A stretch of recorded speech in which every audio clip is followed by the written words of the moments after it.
Comment démontrer qu'un point du plan est un centre de symétrie de la courbe de la fonction que tu es en train de considérer?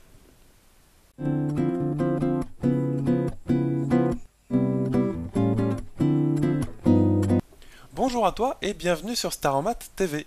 Ici Romain, et dans l'exercice d'aujourd'hui, il va falloir en fait montrer que le point I de coordonnées 1, 2 dans un repère orthonormé, d'accord, est un centre de symétrie de la courbe de la fonction f qui est définie de la façon suivante, donc f de x est égal à x au carré moins 3 sur x moins 1. Alors la première chose à regarder lorsque tu étudies une fonction, c'est toujours son ensemble de définitions. Et tu vois bien qu'ici, l'ensemble de définitions de la fonction f est déterminé par son dénominateur en fait. Il faut tout simplement éviter que ce dénominateur, qui est x moins 1, soit égal à 0. Donc, en fait, quand on étudie l'ensemble de définitions de f, que je vais noter EF, eh bien, il faut qu'on ait x moins 1 différent de 0, donc tout simplement x différent de 1. Tu es d'accord?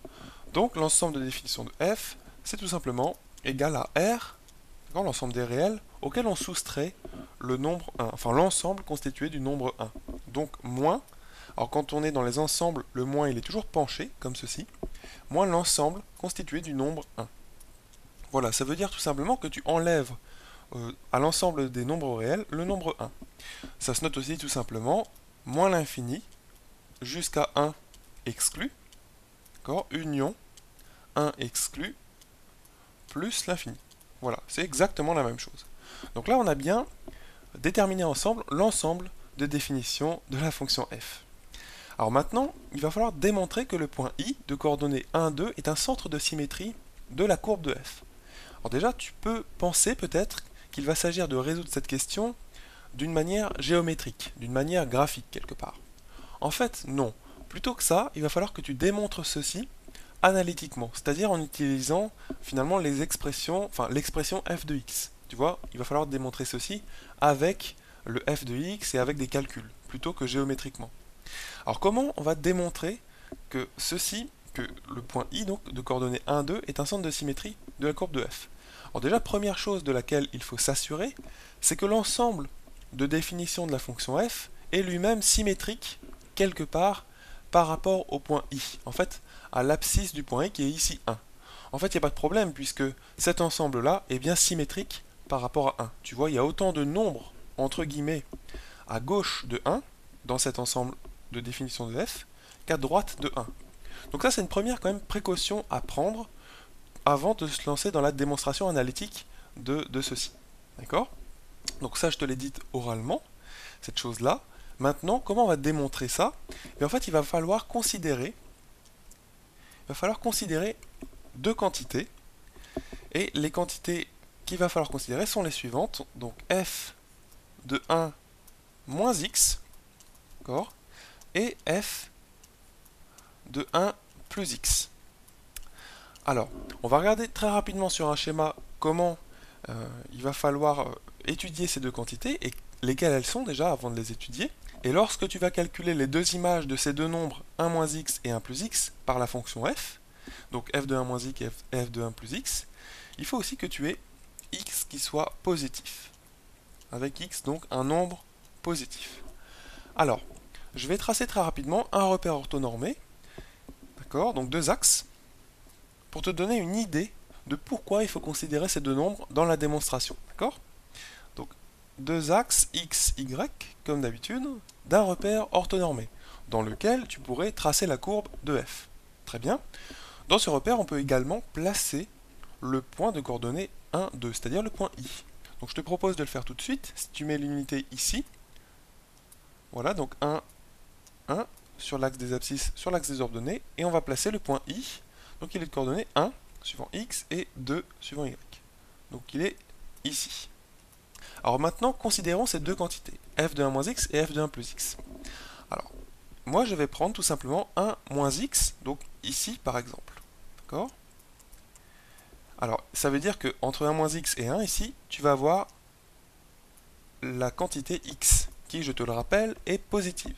Et c'est bien pour ça que 1 moins x est en dessous de 1. Parce que si x était négatif, eh bien 1 moins x serait à droite de 1. Très bien. Alors maintenant, 1 plus x, ça va être ici, à peu près. hop, 1 plus x, et ici tu as toujours la même distance, entre guillemets, qui est x. Donc ici je peux faire figurer deux longueurs égales, qui sont celle-ci et celle-ci. Alors maintenant, il va falloir considérer les images de ces deux nombres en bleu, 1 moins x et 1 plus x, c'est-à-dire f de 1 moins x et f de 1 plus x. Et donc, en considérant les images de 1 moins x et de 1 plus x respectivement, tu vas obtenir deux points géométriques, deux points en deux dimensions. D'accord? Donc, le premier point d'abscisse 1 moins x est d'ordonnée f de 1 moins x. D'accord? Et le deuxième point d'abscisse 1 plus x est d'ordonnée f de 1 plus x. Et ces deux points-là sont sur la courbe de f par définition. Tu vois, parce que tout simplement, il y a un nombre en entrée, et l'ordonnée de ce nombre, eh bien c'est f de ce nombre. Donc forcément, ce point de coordonnée, le nombre f de ce nombre, il est forcément sur la courbe de f. Et il faut que ces points, en deux dimensions que tu obtiens, il faut absolument qu'ils soient symétriques par rapport au point i. Donc ça veut dire, par exemple, que si je place f de 1 moins x ici, donc ici plutôt ça va être le point en deux dimensions, donc ce point en deux dimensions va être de coordonnées 1 moins x, f de 1 moins x, d'accord? Hop, et là, donc tu vas retrouver son abscisse, 1 moins x, et ici, son ordonnée, qui est f justement de 1 moins x.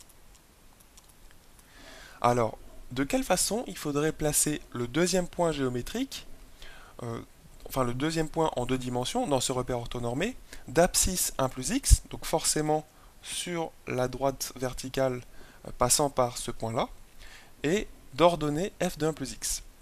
En fait, il faudrait que tu construises son symétrique à ce point, qu'on peut appeler par exemple P. D'accord? Il faut que tu construises le symétrique de P par rapport à I. Donc c'est parti. Voilà, donc là j'ai construit la droite passant par le deux points P et I, et en fait, le symétrique de P par rapport au point I, eh bien c'est ce point-là. Hop. Donc ici tu vas voir les deux longueurs égales qui sont celle-ci, hop, la longueur PI et la longueur IP'. On va noter ce point P'. Voilà. Et ce point P', il a pour abscisse, eh bien justement 1 plus x, d'accord?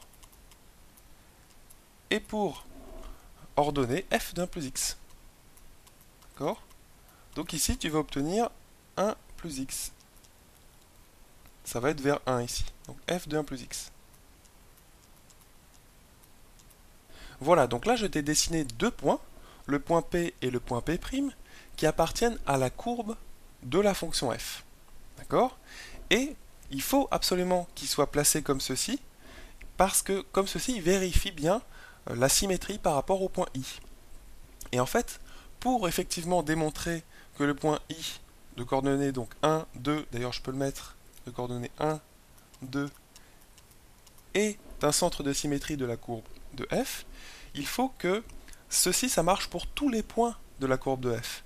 Donc en fait, il faut que ça marche pour tous les x, ici supérieur à 0. Donc ça veut dire qu'en s'écartant de 1 vers la gauche, donc en prenant un 1 moins x avec x quelconque, mais positif, tu t'écartes à droite du point 1, donc avec l'abscisse ici 1 plus x. Donc ça veut dire que tu obtiens deux points, 1 moins x et 1 plus x, de part et d'autre de 1 qui est au milieu. D'accord? Et donc en partant de ces deux points, 1 moins x et 1 plus x, sur l'axe des abscisses, il faut que tu obtiennes deux images, donc f de 1 moins x et f de 1 plus x respectivement, qui soient symétriques, cette fois-ci, non pas par rapport à 1, qui est l'abscisse du point I, mais par rapport à 2 cette fois-ci, puisque f de 1 moins x et f de 1 plus x sont des y en fait. Donc il faut que tu les compares à 2. Et il faut tout simplement que f de 1 moins x soit à une égale distance de 2 et par rapport à f de 1 plus x. Tout simplement, il faut que 2 soit au milieu, si tu veux, de f de 1 moins x et de f de 1 plus x. Voilà, j'espère que tu comprends un petit peu ce principe qui va nous permettre de bien démontrer que ce point I de coordonnées 1, 2 est un centre de symétrie de la courbe de f. Tu vois en fait que ce que ça veut dire, pour n'importe quel point P et P' construit de cette façon, il faut que P' soit le symétrique de P par rapport à I. Voilà, donc construit de cette façon, c'est-à-dire que P a pour abscisse 1 moins x et ordonnée f de 1 moins x, et P' 1 plus x, f de 1 plus x. Voilà, donc x, en fait, c'est lui qui fait bouger le point P et le point P'. Et il reste positif. Donc voilà. Alors comment démontrer analytiquement que 2, cette fois-ci, donc l'ordonnée du point I est au milieu de f de 1 moins x et f de 1 plus x, qui sont, je te le rappelle, ces deux quantités-là. Donc ici, tu as f de 1 moins x, ici f de 1 plus x. Tu vois bien que 2, c'est ici, à peu près. Eh bien, 2 est au milieu de ces deux gros points bleus. Donc en fait, il va falloir démontrer que f de 1 moins x plus f de 1 plus x, d'accord, le tout sur 2, c'est-à-dire en fait la moyenne de ces deux nombres, est égale à justement l'ordonnée de i, donc yi, en l'occurrence, c'est 2. Voilà. Et c'est ça qu'il va falloir démontrer. On ne le sait pas encore, mais en tout cas l'exercice nous demande d'effectivement démontrer ces égalités. Donc c'est ce qu'on va faire ici. Mais en fait le plus dur dans cet exercice, c'est de comprendre pourquoi il faut calculer, enfin il faut démontrer cette égalité. Tu vois, après ça n'est que du calcul et on va effectivement démontrer que ça c'est vrai, qu'on a bien l'égalité entre f de 1 moins x plus f de 1 plus x le tout sur 2 égale 2. Tu vois, mais d'abord, avant de passer au calcul, d'ailleurs il faut savoir quel calcul faire, eh bien il faut que tu comprennes le principe de cette démonstration. Donc c'est pour ça que je te fais toute cette explication.